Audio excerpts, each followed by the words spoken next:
Éternel Dieu Tout-Puissant, nous t'honorons, nous te révérons, Seigneur. Nous voulons, Seigneur, écouter de toi. Seigneur, laisse que nos cœurs, Seigneur, ce soir, tu puisses les disposer, afin qu'ils puissent être, Seigneur, comme cette bonne terre dans laquelle, Seigneur, une fois ta semence plantée là-dedans, laisse que nous puissions porter du fruit et du fruit qui demeure. C'est ça ce qui te donnera la gloire.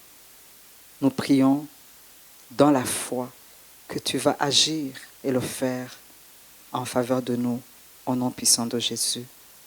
Amen. Mercredi passé, je vous rappelle pour les visiteurs ou ceux qui n'ont pas été avec nous depuis peut-être le premier, le thème de cette année 2022, tout en vous rappelant que nous sommes dans le 4e septennat, qui a commencé 2015, qui va se terminer 2022. C'était la consécration au Seigneur Jésus en vue de lui ressembler. Alors depuis 2015 jusqu'à aujourd'hui 2022, chaque année a un sous-thème qui émane du thème principal du septennat. Et 2022, c'est quoi 2022? C'est être en sacrifice vivifiant. Alléluia.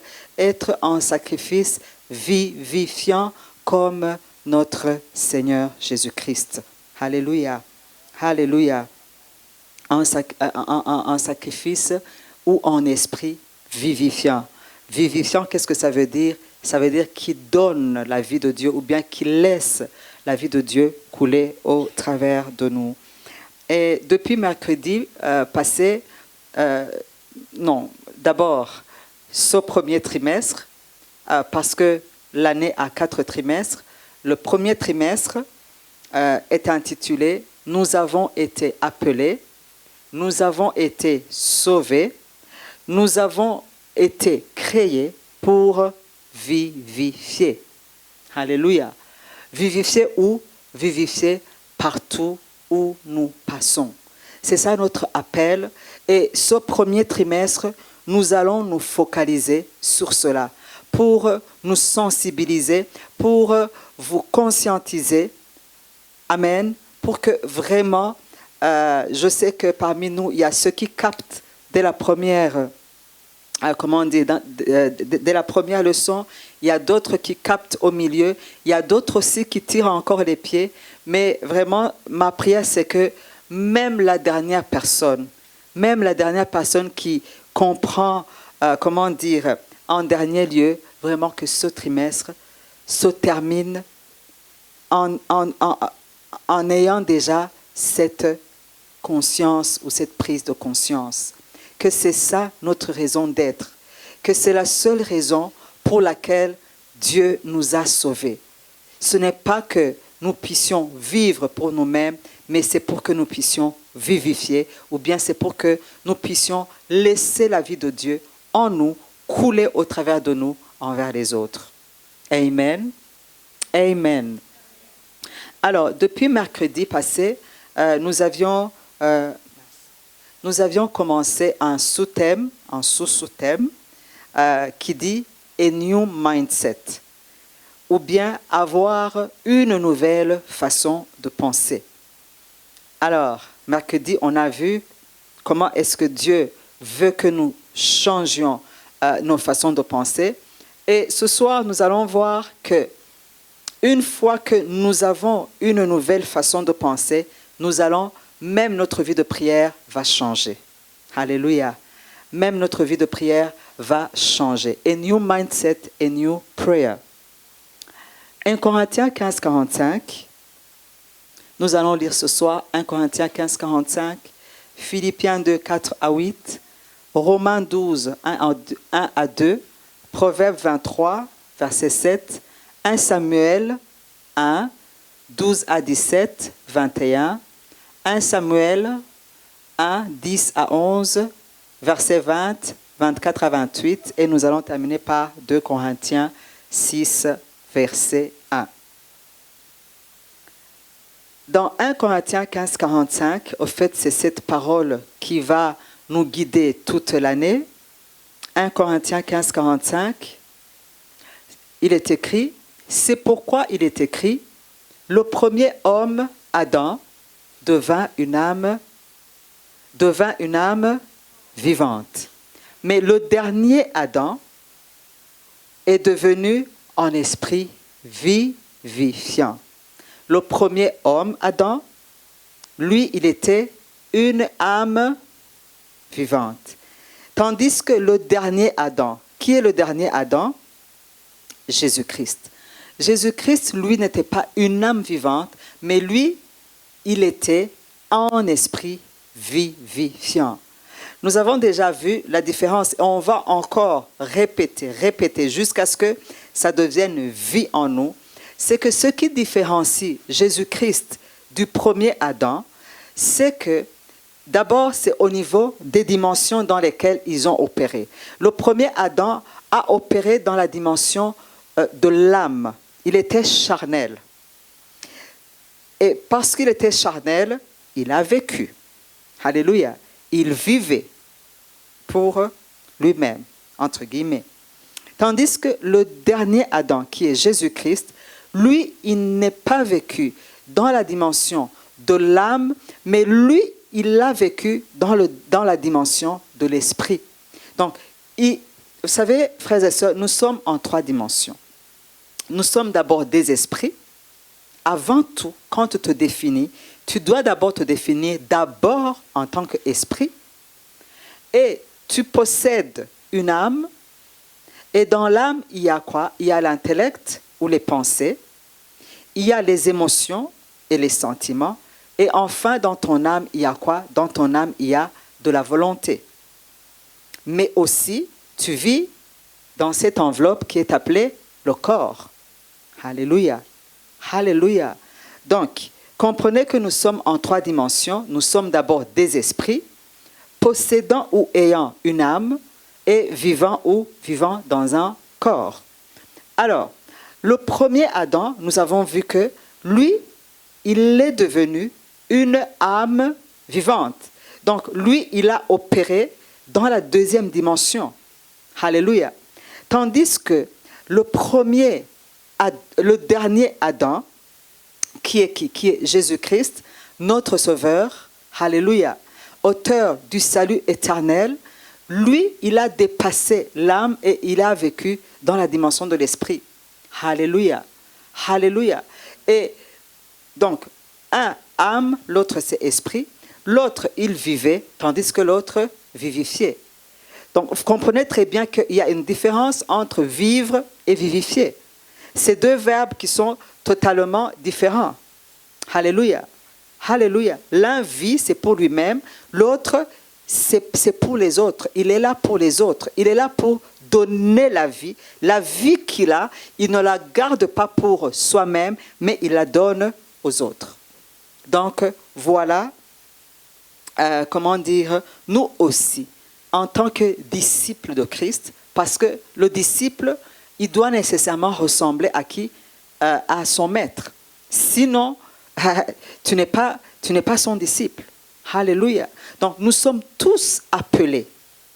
Si nous sommes des enfants de Dieu, si nous sommes nés de nouveau, si Christ réellement habite en nous, et notre Sauveur et Seigneur, il n'y a pas d'autre choix. Alléluia. Nous devons lui emboîter le pas. Nous devons poser notre pas dans le sien en devenant des esprits vivifiants, en devenant des sacrifices qui laissent la vie de Dieu couler au travers de nous envers les autres.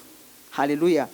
Et pour y arriver, il faut d'abord changer quoi? Il faut d'abord changer nos façons de penser. C'est pour cela que le titre de ce message, c'est « A New Mindset, A New Prayer ». Une nouvelle façon de penser.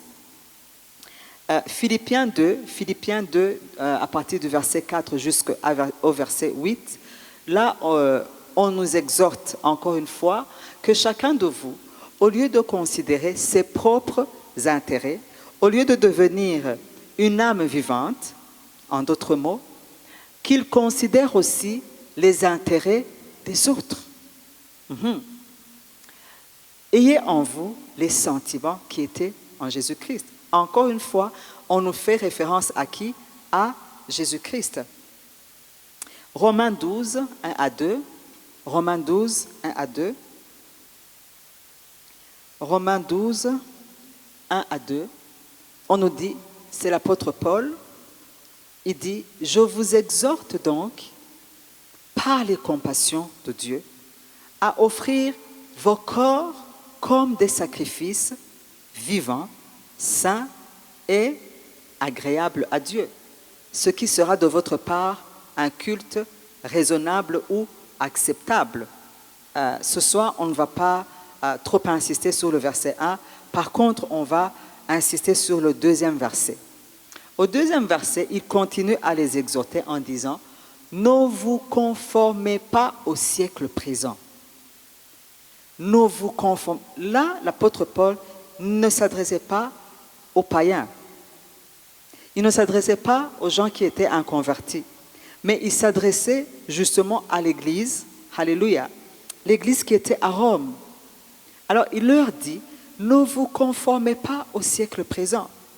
Je sais, vous vivez dans un monde, vous êtes encore sur la terre, et vous savez que Jésus-Christ même a dit, dans sa prière sacerdotale, il a dit, Seigneur, ils sont dans le monde, mais ils ne sont pas du monde. Alléluia. Nous sommes encore dans son monde et nous y sommes pour une mission. Quelle est la mission pour laquelle nous sommes ici? Nous sommes ici, une fois que nous recevons le salut, la seule mission qui fait que quand tu reçois Christ, tu ne pars pas directement au ciel, c'est pour que tu accomplisses justement the Great Commission de faire les nations des disciples. C'est tout. Alléluia. C'est tout. Alors, là, il leur dit, ne vous conformez pas au siècle présent. Ne vivez pas selon le train de ce monde actuel. Alléluia. Mais par contre, soyez transformés par le renouvellement de votre intelligence. Pourquoi? Parce que, vous savez, frères et sœurs, quand on n'est pas encore sauvé, alléluia, quand on n'a pas encore reçu Jésus-Christ dans notre vie, quelle était notre façon de penser? Quelle était notre façon de penser? On pensait comme le monde pense. Alléluia. On avait les mêmes valeurs, on avait les mêmes conceptions, on avait les mêmes, idéologies de ce monde parce qu'on était encore dans ce monde. Le prince de ce monde était encore notre maître. Vrai ou faux? Alléluia. Mais une fois que nous avons été délivrés de ce monde et du royaume des ténèbres, nous avons été transformés, plutôt transportés dans le royaume de lumière. Là où qui est roi, c'est Jésus-Christ. Donc, ce sont deux royaumes qui sont différents. Et chaque royaume a ses façons de penser, a ses façons de faire, a ses façons de concevoir les choses. Donc, vous comprenez très bien que quand quelqu'un vient de recevoir Christ, quand quelqu'un vient d'être sauvé, il est tout à fait normal qu'il possède encore en lui les façons de penser de son monde. Alléluia. Alors, la première chose ou la première bataille qu'un enfant de Dieu a tout de suite après son salut, c'est maintenant de pouvoir faire quoi? Ajuster ses pensées selon la parole de Dieu. Alléluia. Et ne plus nous conformer à quoi? Ne plus nous conformer au raisonnement ou à la façon de penser de son monde ou du royaume dans lequel on était avant. Ça, c'est d'une façon générale. Mais spécifiquement pour notre thème de cette année et de ce premier trimestre, quelles sont les façons de penser de ce monde par rapport à donner la vie? Alléluia. Alléluia. C'est quoi? Ici, nous sommes en train d'être exhortés, nous sommes en train même d'être ordonnés par le Seigneur d'être des sacrifices vivifiants, de donner la vie, de vivre pour les autres. Alors que dans le monde, c'est quoi l'idéologie? C'est chacun pour soi et Dieu pour tous. Chacun pour soi et Dieu pour tous. Ce sont les proverbes et les dictons que nous entendons dire, la charité bien ordonnée commence par soi-même. Au fait, les façons de penser de ce monde, de ce siècle présent, dont on parle dans Romains, c'est typiquement égoïste. Tout est centré sur l'ego, sur le moi. Alléluia. Peut-être une fois que mes besoins sont satisfaits, une fois d'abord que moi, d'abord c'est le moi. Ça, ce sont les façons de penser du siècle présent. Tandis que dans la parole de Dieu, dans l'autre royaume dans lequel nous avons été transportés, alléluia, ce n'est plus le moi, alléluia, mais c'est l'autre. Alléluia, c'est l'autre. Alors là, donc on nous dit, ne vous conformez pas au siècle présent, mais soyez transformés par le renouvellement de votre intelligence, afin que vous discerniez quelle est la volonté de Dieu, ce qui est bon, parfait, agréable et parfait. Dans Proverbe 23, lisons Proverbe 23, le 7e verset, pourquoi est-ce que nous sommes en train d'insister beaucoup sur les façons de penser, sur nos pensées, comment nous concevons les choses? C'est parce que nous allons voir que, nous l'avons même déjà vu, notre façon de penser va nécessairement déterminer ton comportement et même plus tard, ça va déterminer qui tu seras. Alléluia. Alléluia. Ça, c'est la parole de Dieu, mais aussi, même les sciences le disent. Alléluia. La psychologie, on dit que tout commence par les pensées. Alléluia. Et les pensées déterminent ton comportement, mon comportement, et plus tard, ça va même déterminer mes actions, et plus tard, ça va même déterminer qui je suis ou qui tu seras. Alors, si nous voulons réellement devenir ces sacrifices vivifiants, ces gens qui donnent la vie partout où ils passent, nous devons d'abord changer ou commencer le grand travail au niveau de nos pensées et de nos façons de penser ou de faire quoi? De concevoir les choses. Dans Proverbe 23, verset 7, il est dit, « Car il est comme, j'aimerais qu'on lise ensemble, car il est comme les pensées de son âme. » Alléluia. Là, il y a le verbe être et il y a le verbe penser. Alléluia. Donc, il est comme il pense. Donc, d'abord les pensées, et puis les pensées vont te façonner, les pensées vont façonner ton comportement, ton attitude, même tes actions, jusqu'à ce que même ton devenir.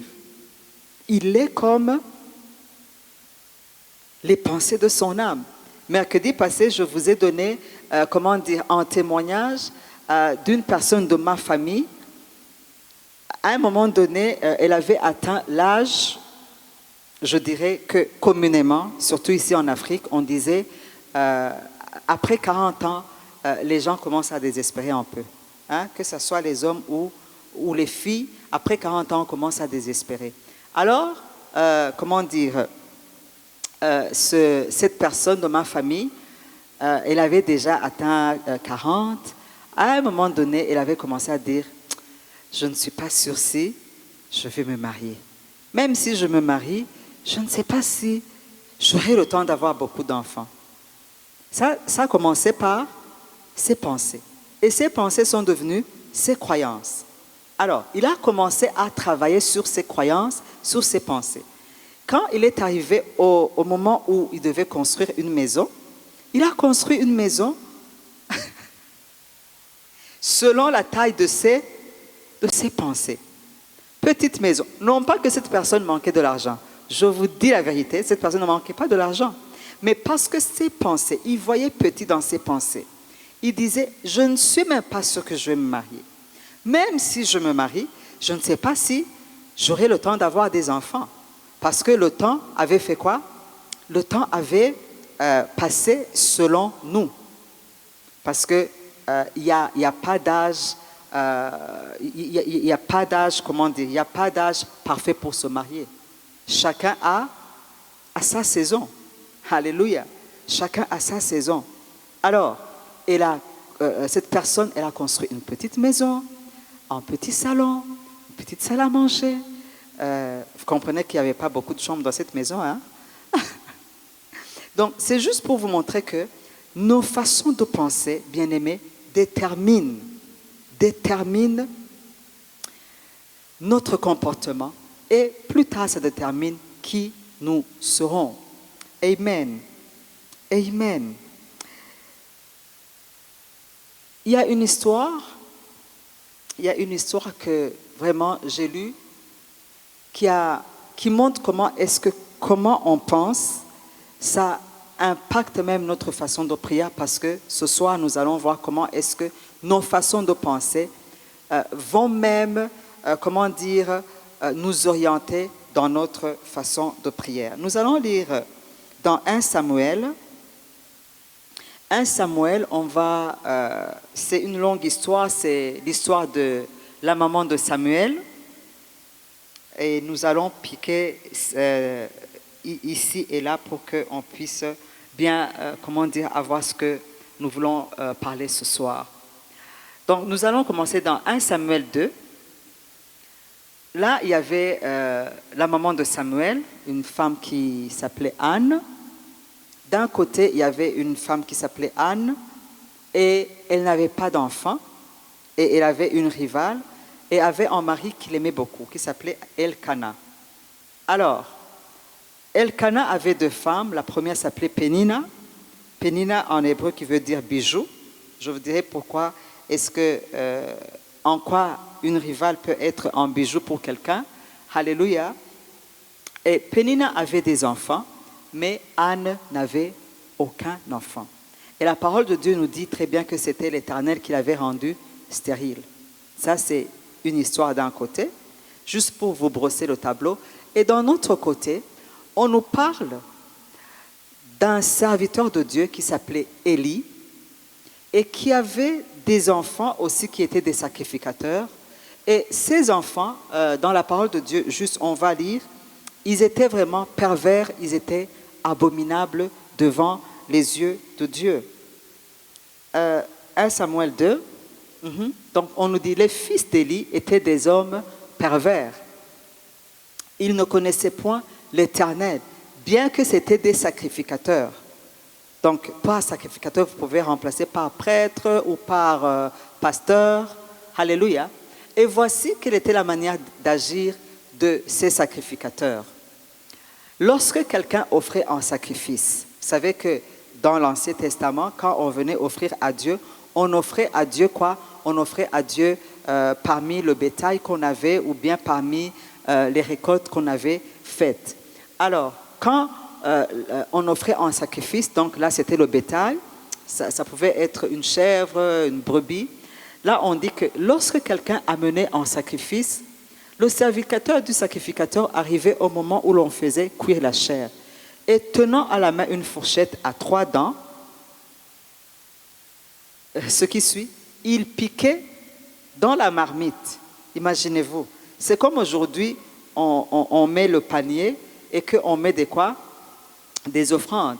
Imaginez-vous si, ça ne va pas arriver, si vous me voyez comme ça, je commence à piquer la même. Je commence à piquer. C'est ce que faisaient donc les enfants de Élie.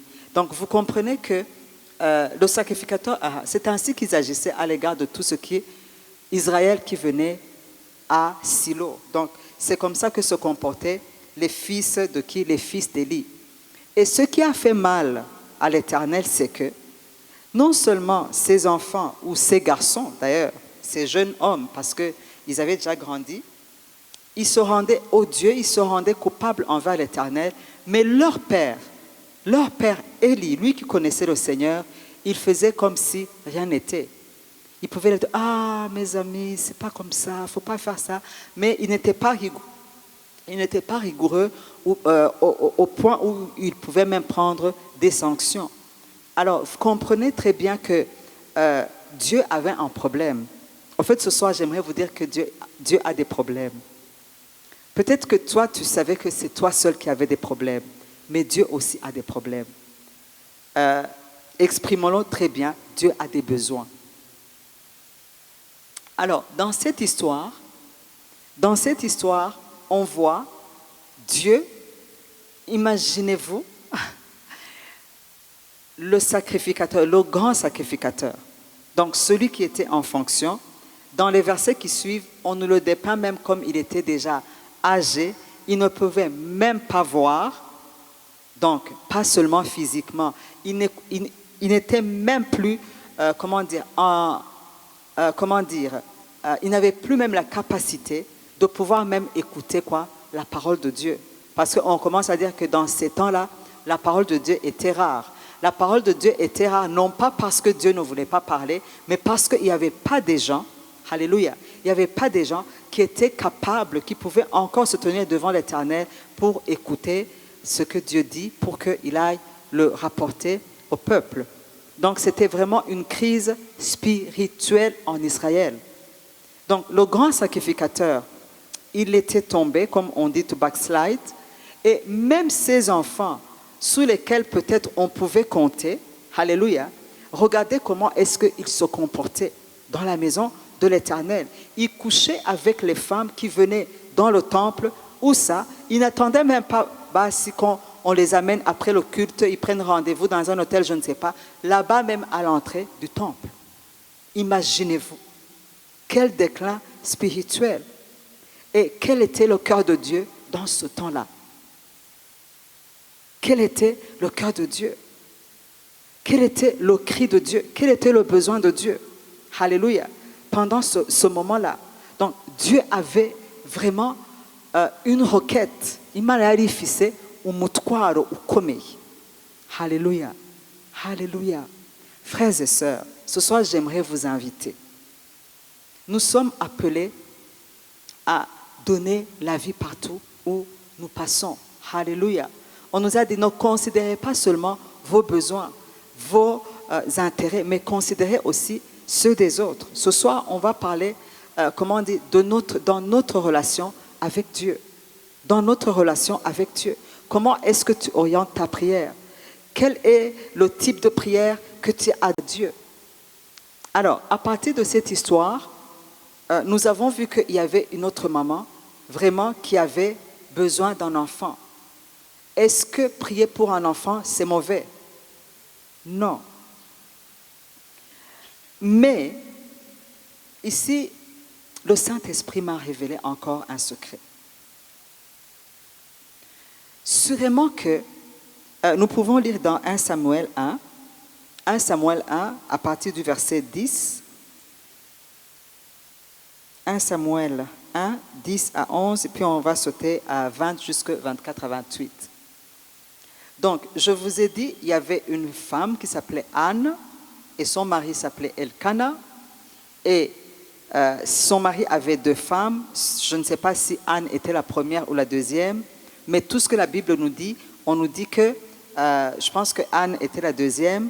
La première s'appelait Pénina, et elle avait des enfants. Je pense que tous les 9 mois, c'était comme une baby machine. Tchup, tchup, tchup, tchup. Alléluia. Tandis que sa rivale, Anne, elle en avait 0. Alors, un jour, elle s'est présentée devant l'Éternel, et l'amertume dans l'âme, elle pria l'Éternel et versa des pleurs. Ce qui est tout à fait normal à une maman qui n'a pas encore eu d'enfant. Et elle fit un vœu. Ce qui m'a intéressé, c'est ça. Elle fit un vœu en disant, « Éternel des armées, si tu daignes regarder l'affliction de ta servante, si tu te souviens de moi, et si tu ne m'oublies pas, et si tu donnes à ta servante un enfant mâle, je le consacrerai à l'Éternel tous les jours de sa vie et le rasoir ne passera point sur sa tête. Ça, c'est la prière que Anne a faite ici, verset 11. Ok, on vient de voir. Le verset 20. Vous allez lire toute l'histoire quand vous serez à la maison. Et dans le cours de l'année, Anne devint enceinte. Donc Dieu a exaucé sa prière. C'est pour cela que l'enfant l'a appelé Samuel, parce qu'elle a dit « Dieu m'a exaucé ». Elle devint enceinte et elle enfanta un fils qu'elle nomma Samuel, car, dit-elle, je l'ai demandé à l'Éternel. Verset qui suit. Quand elle lut ses vrais, elle le fit monter avec elle et prit 3 taureaux en épha de farine et une outre de vin et le mena dans la maison de l'Éternel à Silo. L'enfant était encore tout jeune. Disons qu'il avait... Quand est-ce qu'on sévrait les enfants en Israël? 4 ans? Quelque chose comme ça. Et ils égorgèrent les taureaux, conduisirent l'enfant, où ça? À Élie, dans la maison de Dieu.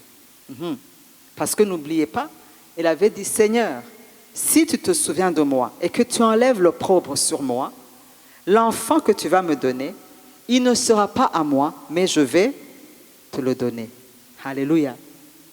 Anne dit, mon Seigneur, pardon, aussi vrai que ton âme vit, je suis cette femme qui me tenait ici près de toi pour prier l'Éternel. C'était l'année passée. Il lui rappelle quand est-ce qu'il a prié pour cet enfant. C'était pour cet enfant, maintenant il amène l'enfant, pour lequel je priais, et l'Éternel a exaucé la prière que tu lui as adressée. Parce qu'à un moment donné, Élie l'a béni. Ici, qu'est-ce que j'ai compris? Souvent, on fait des prières, je dirais, qui sont égoïstes. Souvent, nous avons besoin des choses. Tu peux avoir besoin d'un travail, tu peux avoir besoin d'un mariage, tu peux avoir besoin d'un enfant, tu peux avoir besoin d'une guérison, tu peux avoir besoin d'une grâce du Seigneur. Toutes ces choses ne sont pas, mauvaises. D'ailleurs, ce sont des besoins. Mais souvent, c'est ce que j'ai déjà remarqué, les choses pour lesquelles nous demandons, souvent, on ne les demande pas pour la gloire de Dieu. Alléluia. On ne les demande pas pour la gloire de Dieu. Il y a des fois où nous demandons des choses juste pour nous-mêmes. Disons que Anne avait fait, plus de 10 ans sans enfant. Alors, à un moment donné, peut-être qu'à un moment donné, elle a mal prié.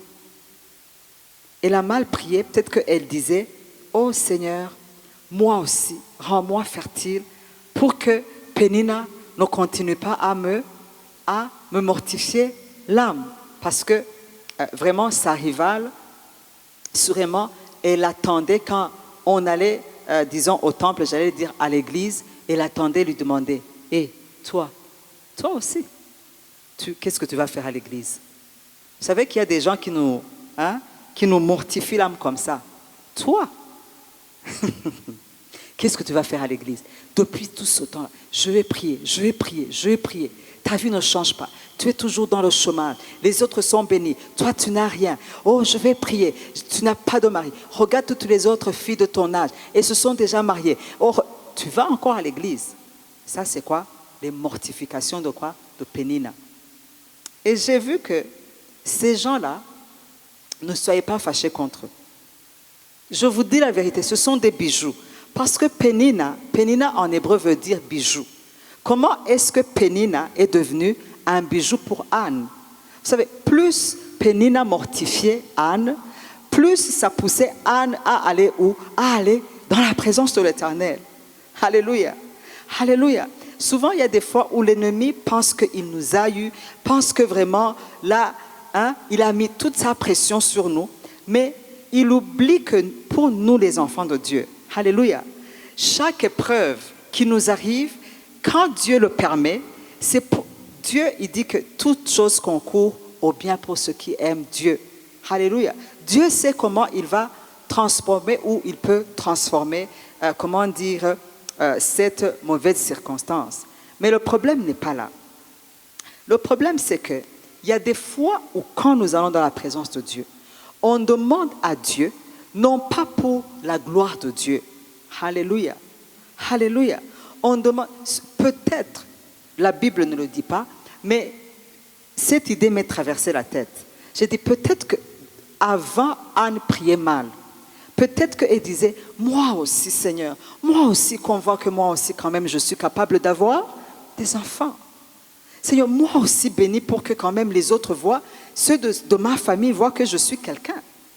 Donne-moi vraiment, Seigneur, une V8, hein, pour que quand même, moi aussi, je passe dans la rue de...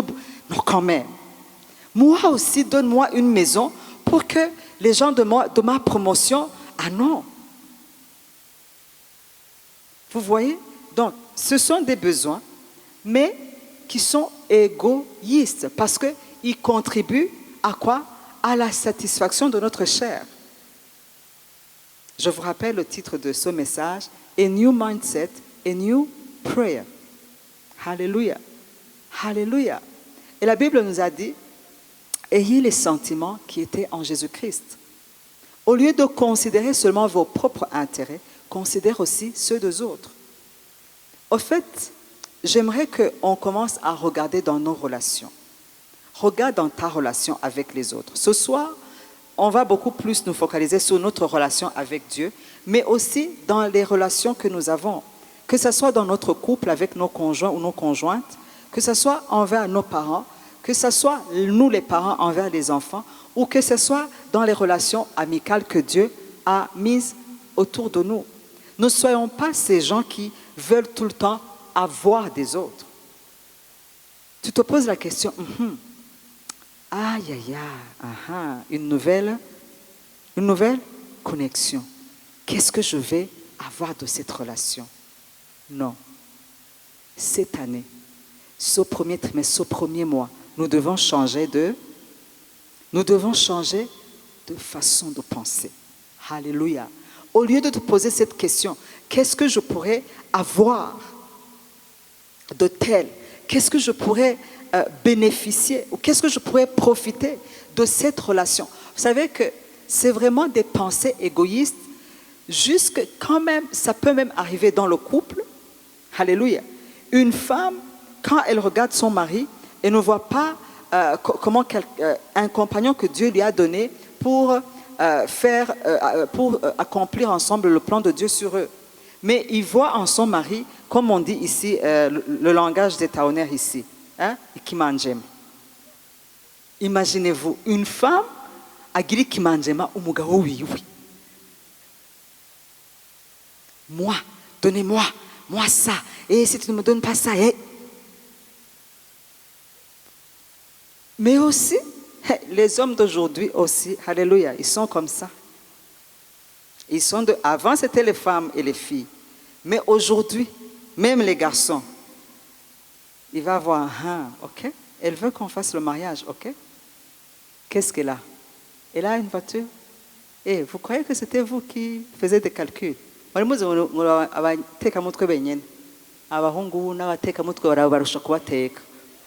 Barabarusha kuyiteka. Haleluya. Turabe rero. Match nul. Jusqu'à ce qu'on rentre, alléluia, dans la parole de Dieu et que nous puissions ajuster nos façons de penser. Il y a même certains parents qui élèvent les enfants, non pas pour la gloire de Dieu, non pas pour se sentir satisfait ou, comment dire, to be content, qu'ils ont élevé quelqu'un et qu'ils ont contribué avec Dieu, parce que la parole de Dieu nous dit que nous sommes collaborateurs avec Dieu. Alléluia. Mais il dit, quand il va terminer, je vais attendre. Quand il va terminer l'université, le premier job, on exige même les prémices. Alors que les prémices, c'est pour qui? C'est pour l'Éternel. Aujourd'hui, il y a des parents, je les connais. Alléluia. Non pas seulement les parents de l'intérieur. Même Ils attendent quoi? Ils attendent de... C'est comme si tu veux le faire payer. Tu sais combien d'argent j'ai dépensé. Tu sais. Et certains même parents osent même dire ça à leurs enfants.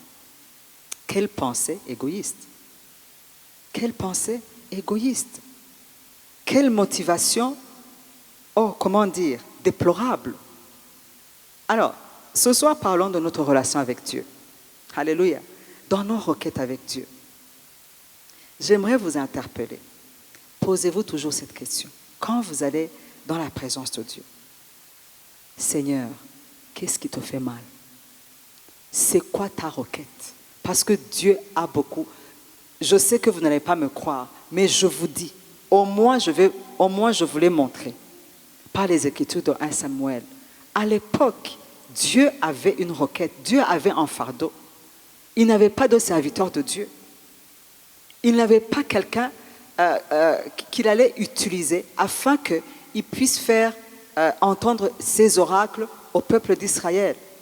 Et même la génération, celle qu'il pouvait compter, c'était des gens qui étaient abominables, qui se rendaient abominables envers Dieu, alors qu'ils étaient dans la maison de Dieu. Vous avez vu comment est-ce qu'ils piquaient dans les marmites, comment dire, ils forniquaient dans la maison de Dieu. Donc, c'était des gens, oh my God. Alors, comprenez que Dieu, Anne avait besoin d'un fils, mais Dieu avait besoin de quoi? D'un serviteur de Dieu. Alléluia. Alléluia. Alléluia. Alors, sûrement qu'à un moment donné, Anne priait, Seigneur, moi aussi, pour que quand même moi aussi, pour que moi aussi, pour que quand je vais passer avenue de la mission, moi aussi je peux avoir une poussette. Hein, pour que je regarde toutes les mamans de l'église à Restoration. Les jeunes mamans, elles viennent avec des landaux, avec des nids d'anges, mais moi, rien. Seigneur, quand même, moi aussi, donne-moi pour que moi aussi, je puisse venir avec. Et tu veux juste pour... Peut-être Anne a prié pendant longtemps. Peut-être Anne a prié pour que Pénina voie aussi quand même. Pour que les mamans de la rue, pour que les gens du quartier, pour que ceux de ma promotion, pour que les autres puissent voir que moi aussi quand même, je suis capable d'enfanter. Je peux construire une maison. Moi aussi, je peux être mariée quand même. Je ne suis pas la plus moche des filles de Bujumbura. Pour que moi aussi quand même je sois un garçon, pour que. Les raisons égoïstes sont nombreuses. Peut-être que Dieu a attendu de te répondre. Peut-être que Dieu a attendu de me répondre. Non pas parce qu'il ne peut pas, mais jusqu'à ce que toi et moi nous changions notre façon de penser. Et quand nous aurions changé notre façon de penser, nous allons même changer notre prière. Alléluia. Dans 1 Samuel, il a dit, Seigneur, si tu te souviens de moi. Il a changé sa façon. Peut-être qu'un jour, il est entré dans la prière, dans la présence de Dieu, et Dieu s'est révélé à lui. C'est pour cela que je vous ai demandé, demandez à Dieu, qu'est-ce qui lui fait mal? En ce moment même, dans ta famille, qu'est-ce que Dieu aimerait voir changer? Là où tu travailles, qu'est-ce que Dieu aimerait voir changer? À ton école, dans ton église, dans ton pays, demande à Dieu, qu'est-ce que Seigneur je peux faire pour que tu puisses être joyeux? Est-ce que vous savez qu'il y a la joie du Seigneur? Quand on parle de la joie du Seigneur, il y a celle que Dieu provoque en nous, mais aussi il y a la joie que nous provoquons dans le cœur de Dieu. Est-ce que vous saviez que nous pouvons provoquer de la joie dans le cœur de Dieu? Quand on s'occupe de tout ce qui concerne sa maison, quand tu commences à t'occuper du premier fardeau de Dieu qui est de voir les gens être sauvés. Alléluia. Alléluia. Changeons nos façons de penser. Au lieu de tout le temps, Seigneur, bénis-moi avec ça. Seigneur, bénis-moi avec ça. Tout le temps, ta prière, ce sont seulement des requêtes. Alléluia. Il est temps, mon bien-aimé, ma bien-aimée, qu'on change notre façon même de prier. Alléluia. Alléluia. Mais ça commence par notre façon de penser. Alléluia. Et Anne a dit, Seigneur, si tu me donnes un enfant mâle, parce que j'ai besoin d'un enfant mâle, Mais je viens de me rendre que toi aussi, utamerewe neza. Alléluia. Mais j'ai kubona ko non wowe ni grave. Alléluia. Alléluia. Si tu me le donnes, il te sera consacré. Voilà une prière que Dieu ne va pas tarder à répondre. Alléluia. Donc ne soyons pas égoïstes dans nos relations avec les autres. Surtout, ce soir, nous sommes en train de parler de notre relation avec Dieu qui se traduit dans notre façon de prière. Nous allons vite entrer dans les leçons, comme on le fait chaque fois. La première leçon, c'est que nous venons de voir que notre façon de penser va déterminer notre attitude et notre comportement. Et plus tard, ça va même influencer, ça va même déterminer qui tu seras et qui je serai. Donc, tu comprends très bien que si tu penses comme le premier Adam, c'est-à-dire à faire quoi? Si tu penses que tu es là juste pour vivre pour toi-même, tu comprends très bien que tu ne pourras pas accomplir cet appel. Alléluia. Tandis que quelqu'un qui sent qu'il est appelé, qui sent qu'il a été sauvé, qu'il pense qu'il a été sauvé, qu'il est là pour donner la vie, alors maintenant, même son comportement va changer, même ses actions, même son être va changer. La fois passée, on a parlé de Mère Teresa, de Nelson Mandela, donc les gens qui ont été des figures dans l'humanitaire. Alléluia. Ça n'a rien à voir avec la prospérité ou avec les choses matérielles, mais ça a à voir avec le cœur. Alléluia. Ça a à voir tout simplement avec le cœur, et le cœur, là, il est influencé par notre façon de penser. Deuxième leçon, on a vu très bien qu'il y a une différence entre être béni et être une source de bénédiction. Alléluia. Dans Genèse 12, quand Dieu a appelé Abraham, il lui a dit, quitte ton pays, quitte la maison de ton père, et je t'emmènerai dans le pays que je vais te montrer. Et là, je vais te bénir, et là, je rendrai ton nom grand, et là, je vais faire de toi une source de bénédiction. Les autres nations seront bénies en toi. Alléluia. Donc, la bénédiction que Dieu promettait à Abraham ne s'arrêtait pas sur Abraham. Dieu voulait que ce que Dieu va lui donner, lui aussi, en retour, il puisse le laisser couler envers les autres. Alléluia. Donc, vous comprenez que dans vos façons de prier, alléluia, alléluia, ne soyez pas la destination de la bénédiction de Dieu. Je répète, ne sois pas la destination de la bénédiction de Dieu. Alléluia. Mais laisse que tu puisses être en tuyau. Laisse que tu puisses être en canal. Alléluia. Quand Dieu va faire passer la bénédiction, mais que ce ne s'arrête pas chez toi, que tu la laisses. Alléluia. Que ce soit bénédiction spirituelle. Mercredi passé, on a parlé des dons. Alléluia. On a parlé des talents. Alléluia. On a parlé, vous savez, dans l'homme, il est béni. L'homme, il est béni. Chacun en vous, il y a des trésors. Alléluia.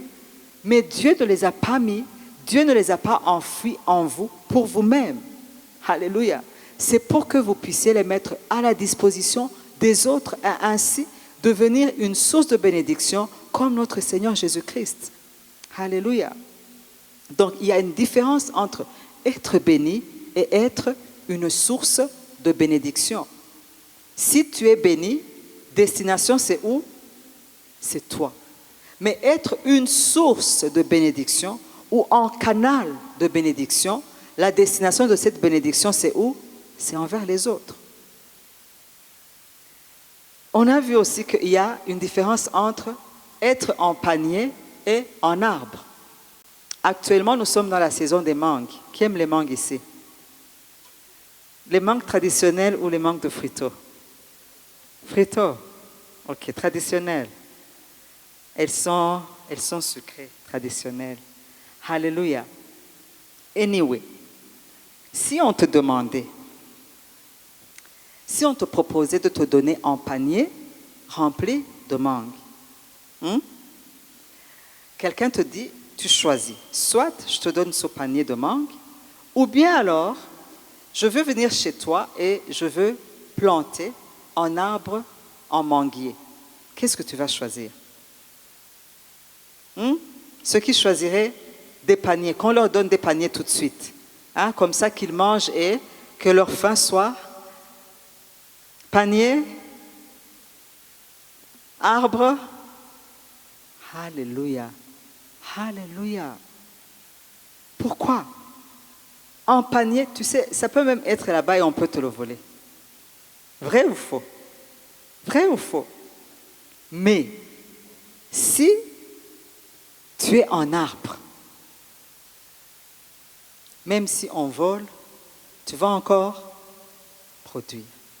Donc, nous pouvons être des paniers qui portent des bénédictions, et ça sera pour nous. Et ça peut se terminer, d'ailleurs ça va se terminer, ou bien on peut même les voler, mais nous pouvons aussi accepter, alléluia, d'être des quoi? D'être des arbres. Parce qu'un arbre, lui, il va produire. Un autre comportement, puisqu'on est en train de parler des façons de penser qui déterminent notre comportement, tu peux venir à l'église. Il y a certaines personnes qui viennent à l'église. Ok, moi j'y vais, je veux même, être membre dans cette église, mais dans tes pensées, tu diras, moi, c'est comme si tu y vas avec une seule main. En principe, une personne a combien de mains? 2 mains. Moi, je m'imagine que les 2 mains, Dieu nous a donné 2 mains, une pour recevoir et une autre pour donner. Mais les chrétiens d'aujourd'hui, ce n'est pas vous ici, je ne parle pas de vous, je parle des autres, de Honolulu, là-bas. On dirait qu'ils ont seulement une seule main pour recevoir. Moi, je vais là-bas, c'est pour recevoir. Moi, je vais là-bas, c'est parce que j'ai localisé quelqu'un ou quelqu'une. C'est parce que. Ça, ce sont les vieilles façons de penser. Les pensées de ce monde. C'est dans ce monde où on calcule, même dans les relations, même avant de s'engager, on calcule, on regarde qu'est-ce que je vais bénéficier, qu'est-ce que je vais retirer de là-bas. Alléluia. Mais tu peux choisir ce soir, et c'est ça notre appel, de venir à l'église. Alléluia. En ayant cette pensée, en ayant cette motivation. Qu'est-ce que je peux donner dans cette église? Alléluia. Alléluia. Vous connaissez la vision. Alléluia. Tu peux dire, qu'est-ce que je peux contribuer, moi aussi, afin que cette vision, alléluia, puisse être réalité ou puisse être concrète dans cette ville de Bujumbura. Tout dépend de comment est-ce qu'on voit ou on conçoit les choses. Alléluia. Et enfin, la dernière leçon de ce soir, on parlait des relations. Même dans les relations avec les autres personnes, posons-nous toujours cette question. En quoi puis-je être utile? Si tu es en couple, si tu es une femme, commence à te poser toi-même cette question. Qu'est-ce que je peux faire pour mon conjoint? Pour que mon conjoint puisse être la personne que Dieu a désiré qu'il soit. Tout à l'heure, on vient de célébrer et de bénir en mariage. La plupart de vous, vous le connaissez, c'est Christian Irimbere de Restoration Masoro avec Chéline. Et j'ai beaucoup aimé quand ils ont échangé leurs vœux. Christian, je ne sais pas s'il était timide ou quoi, mais Chéline, là, vraiment non, là, elle nous a laissé sur... Elle a dit, Seigneur, je prie pour que tu puisses me rendre capable à aider mon mari à devenir l'homme que tu as souhaité qu'il soit. Waouh! Waouh! Voilà une aide. Alléluia! Alléluia! Il n'y a pas beaucoup d'amen, hein? Vous êtes ému. Oh, il fallait être là cet après-midi. Amen. Si tu es mari, tu dis, tu sais, Dieu demande aux maris d'aimer leur femme comme Christ a aimé l'Église. Non pas la voir comme une esclave. Non pas la voir comme une ménagère. Alléluia. Alléluia. Il y a une femme qui a dit, vous savez pourquoi est-ce que Dieu a retiré la femme de la côte? Vous savez que la côte, c'est tout près du cœur. Ce n'était pas pour que... elle a dit, sûrement elle devait être une femme qui était maltraitée. Elle a dit, pourquoi est-ce que Dieu n'a pas pris un morceau d'ici? Pourquoi est-ce que Dieu a pris la côte d'ici? Alléluia. Ce n'est pas pour que l'homme puisse s'asseoir sur la femme, mais c'est pour que l'homme puisse aimer la femme. Parce que c'est tout près du cœur. Alléluia. Et quand elle disait, elle était très très véhémente, mais combien ce qu'elle disait était vrai. Alléluia. Parce que c'est ça ce que Dieu demande au mari. Alléluia. Donc quand tu vois ta femme, premièrement, voilà comme ton aide. Alléluia. Et quelqu'un en qui tu as une très très grande responsabilité et dont tu vas rendre des comptes devant Dieu. Alléluia. Alléluia. Parents envers les enfants envers les voisins, dans les familles. Demande-toi, sois animé toujours avec cette pensée. En quoi est-ce que je peux être utile dans cette relation, dans cette famille, dans mon couple, dans ma famille, dans mon quartier, sur mon avenue? Parce qu'il y a beaucoup de besoins. Mais tant que tu as encore des pensées égoïstes, tu ne les verras même pas. Vous savez, Anne, avant de percevoir le besoin de Dieu, elle ne savait pas que Dieu avait un très grand besoin même. Alléluia. Jusqu'à ce que Dieu lui a ouvert les yeux. C'est pour cela que l'apôtre Paul prie pour les Éphésiens. Je prie pour que vos yeux puissent s'ouvrir. Alléluia. Que les yeux de votre cœur puissent s'ouvrir. Alléluia. Parce que tant que nos yeux sont encore fermés, nous aurons toujours tendance de nous prendre comme le nombril du monde, comme on le dit. C'est moi. C'est moi qui ai des problèmes. C'est moi qui ai des problèmes. C'est moi qui suis la malheureuse des autres. C'est moi qui suis le... C'est moi. Mais il est temps, frères et sœurs. Jésus-Christ revient bientôt. Amen. Et s'il est parti, c'est pour que nous puissions continuer la mission. C'est comme si il nous a laissé quoi? Il nous a laissé ce bâton. Est-ce que vous avez déjà assisté dans l'athlétisme? Aujourd'hui, le relais t'est donné. Le relais a été donné à l'Église. Alléluia. Et l'Église, ce ne sont pas les pasteurs. L'Église, ce ne sont pas les apôtres. L'Église, ce ne sont pas les prophètes et les docteurs et les autres. Non. L'Église, c'est tout l'ensemble des chrétiens nés de nouveau. Et chacun selon la grâce et la bénédiction que Dieu a enfouie en lui. Alléluia. Il est temps que nous puissions sortir. Une chose que j'ai vue, c'est quand tu commences à t'occuper, alléluia, des autres. Même Jésus l'a dit. Occupez-vous d'abord en premier lieu du quoi? Du royaume des cieux. Et toutes ces choses vous seront données par sur quoi? J'aime beaucoup cette comparaison. Est-ce qu'on peut donner Inyongera à quelqu'un qui n'a pas encore acheté? Non. On donne Inyongera à quelqu'un qui a fait quoi? Qui a déjà acheté. Alors, achetons d'abord. Alléluia. De toute façon, ces besoins, Dieu sait que nous en avons besoin. Amen.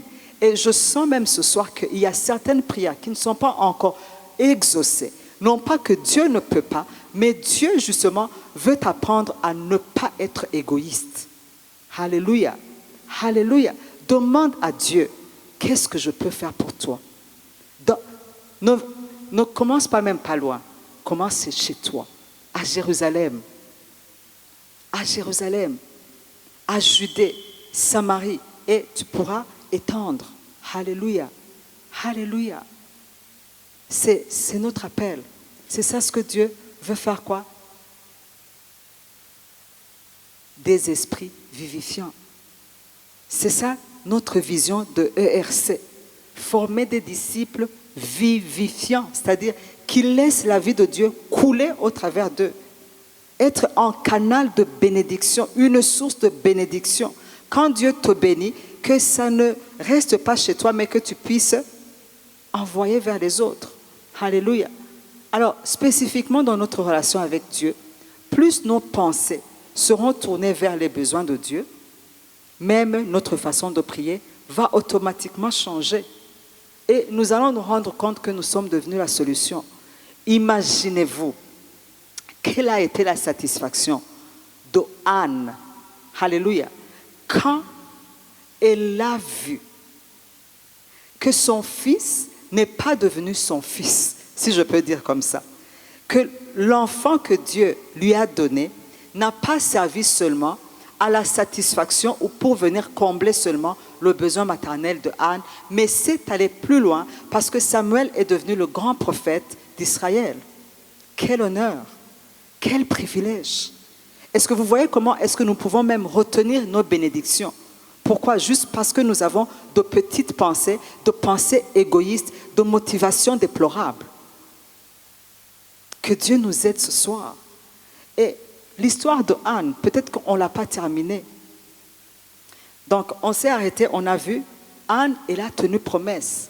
Alléluia. Elle a tenu promesse quand l'enfant est devenu grand, je pense qu'il avait peut-être 4 ans, parce que, bon, peut-être que c'était à cet âge qu'on sauverait les enfants. Alors, Anne a amené le petit Samuel, où ça? Dans la maison de Dieu. Parce que c'est ça ce qu'elle avait promis à Dieu. Et Dieu avait besoin exactement de qui? De Samuel.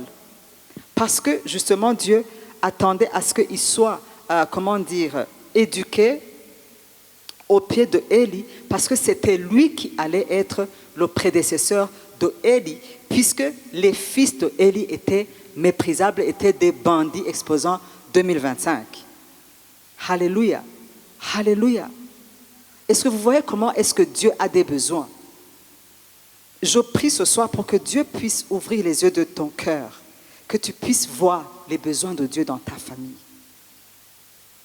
Parce que quand tu ne le réalises pas encore, tu vas dire, Seigneur, moi, et Seigneur, visa, et je vais aller.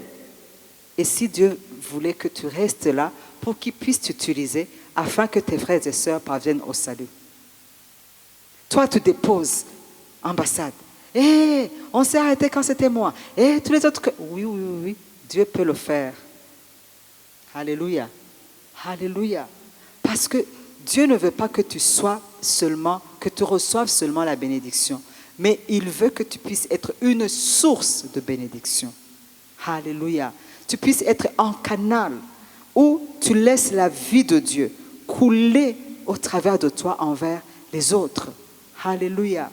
Et ce que j'ai vu dans l'histoire de Anne, quand il a donné, il est retourné à la maison, encore étant maman 0.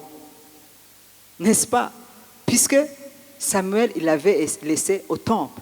Mais Dieu, c'est ça ce que j'aime chez Dieu. Quand tu vas résoudre le problème de Dieu, Dieu va résoudre les tiens au centuple. Ça, c'est quelque chose que je peux vraiment témoigner. Alléluia. Vous savez, Anne, on nous a dit que Dieu l'a visité. Alléluia. Dans 1 Samuel 2, à partir des versets qui sont en bas. Dieu l'a encore visité. Parce que, on aime le dire bien en Kirundi, Dieu savait que Anne avait un besoin maternel. Dieu connaît ton besoin, ma frère, ma sœur. Dieu connaît ton besoin. Alléluia. Et il va répondre, il va exaucer. Mais tout simplement, il veut que tu changes de mentalité, que tu changes les motivations, même de ta prière. Alléluia. Dieu a béni Anne avec encore 5 enfants. Lisez la Bible, vous allez voir. Dieu lui a donné encore, je pense, 3 garçons et 2 filles ou vice-versa. Alléluia. Alléluia. Parce qu'il aurait été injuste, et nous savons que Dieu n'est pas injuste, si justement il avait utilisé Anne juste pour... Il savait que Anne avait besoin des enfants. Il savait que Anne avait besoin d'être entourée des enfants. Alléluia. C'est ça ce qui fait la joie d'une mère. C'est ça ce qui rend réellement une mère. Alléluia. Alléluia. Alors, une fois qu'elle a servi aux intérêts de Dieu, amen, Dieu a aussi répondu à ses besoins. Que Dieu vous bénisse abondamment.